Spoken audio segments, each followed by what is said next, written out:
Hi Cliff fans and welcome to another one of my 5 minute Cliff album reviews, and today I'm going to review Cliff Richard Japan Tour 74, which was an album I really wanted to get when I was really young. I used to read Cliff discographies and look at the track listings on some of the albums that I didn't have, and this was an album I really wanted for a very long time, because I looked at the track listing and I just wished I could find this album. It was released as part of the 2008 celebration, the 50th anniversary celebrations in the box set, and it wouldn't last. This was part of it, and this is the main reason why I went out and got that box set. Well, I would have got the box set anyway, but this was a big part of that for me to finally have this album in my collection. I now have it on vinyl as well, and it's like finally got it on CD, and then I end up have a couple of copies of it now. But for years and years, I didn't have this album and I really wanted it. So this is a 5 minute review, which will probably go a little bit longer because there's so many tracks on this album. I think there's 21 tracks on this album, and yeah, just incredible. I just want to mention Cliff's band at the time. So Cliff Richard lead vocals. Drums was Trevor Spencer. Alan Tarney was on bass and backing vocals. Bruce Welch from The Shadows was on acoustic guitar and backing vocals. Barry Gard was the musical director and played electric piano. Cliff Hall, who was later a member of The Shadows, was on grand piano. Brian Lewis, who is one of my friends on Facebook, he was on electric guitar and backing vocals, and Kevin Peake on classical guitar. So what a band he had back then. So this is really exciting album, and I prefer it. He done another album similarly in Japan a couple of years. I think it's called Cliff Goes East, and it was released as well as part of that box set in 2008. Cliff 70 in Japan 1972. But I prefer this album much more, and I'll go through some of the tracks. It opens with Winning, which it was a track from Take Me High soundtrack, which I done a review on the Take Me High soundtrack earlier, and I left out this song. I don't know, this is why I'm wearing glasses now, because I just totally left out that song. I was actually reading off the track listing and I forgot that song, so glasses from now on. With it, but it's such a fantastic track. As I said before, I love all the songs on the Take Me High soundtrack. Follows Do You Wanna Dance, which is a very similar version to the he done 4 years later with the Shadows on the Thank You Very Much 20th anniversary concerts. Fabulous version. Followed by one of my favourite underrated singles by Cliff. It's called You Keep Me Hanging On. I absolutely love it. It was his current single at the time.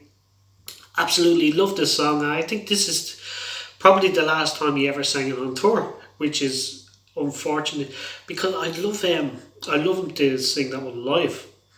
Followed by a highlight of this album for me, two Walker Brothers songs put together, Make It Easy on Yourself and The Sun Ain't Gonna Shine Anymore. Two beautiful songs. Cliff sings amazing. Followed by a Beatles cover, Get Back. Cliff sings it great. He changes some of the lyrics, obviously. Or forgets some of the lyrics, I don't know which. The next song is one of Cliff's best songs that he wrote for the 31st of February Street album, Fireside Song. And he introduces it, he says, this is why I don't sing some of my songs in public. So he didn't really have that much confidence singing his own songs, which shows here if he's going to introduce one of his best songs like that. Followed by, also from the 31st of February Street, a reworking of Traveling Light, which I said I don't really like on the 31st of February Street. I could easily skip that version. I love Traveling Light, the original song, but I don't like this version. Followed by another 31st of February Street song, It Give Me Back That Old Familiar Feeling, which is a great track. I think it was a cover of a Glenn Campbell song. The next track is Early in the Morning, which was the big one in Japan. I know the Japan audience absolutely love that song. Followed by the the title song from Cliff's movie at the time, Take Me High, which he does a great live version of it. Then he does a hit medley which consists of Congratulations, In the Country, Dancing Shoes, The Day I Met Marie, On the Beach, and Sing a Song of Freedom, which sounds amazing. I don't think there is a bad track on this album, to be honest. Followed by a beautiful version of Constantly. Constantly has to be one of Cliff's all-time greatest ballads, and he sings it absolutely beautiful on this album. Followed by You've Lost That Love and Feeling, and again, absolutely incredible. I actually prefer Cliff's version to the Righteous Brothers. I'm going to say that because Cliff's version of this album, I think, is better than the Righteous Brothers, and Bruce Welch singing background vocals is pretty cool as well. That follows a gospel medley, which is amazing. I absolutely love this gospel melody. It starts off with Jesus, Amazing Grace, and Jesus Is My Kind of People. But Jesus, as I said before, probably because it's called Jesus, people aren't that interested in it. But I think that is probably one of Cliff's greatest records from around that time. It's very underrated. I think it's just an incredible, and he does the single justice here as well. Just an incredible, powerful song. Jesus, followed by two songs with Bruce Welch.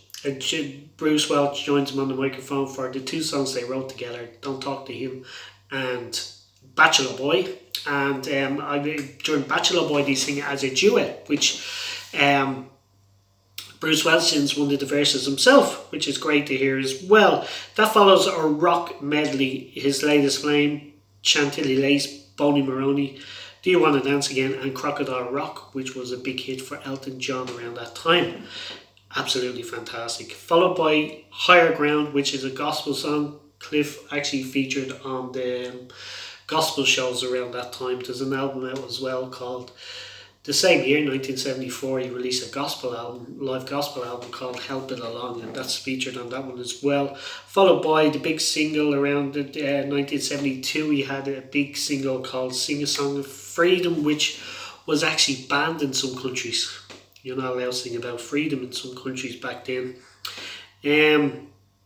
Followed by Visions, absolutely beautiful. And the closer is the big one, Power to All Our Friends, which is his big Eurovision song from the year before. So I'm rating this album 10 out of 10 because I wanted it for so long, and when I finally got it, I wasn't disappointed one bit. I absolutely love it as much as I thought I was going to love it. I play it at least once a month, and absolutely love this album. So I'd love to get your thoughts on Cliff Richard Japan Tour 74.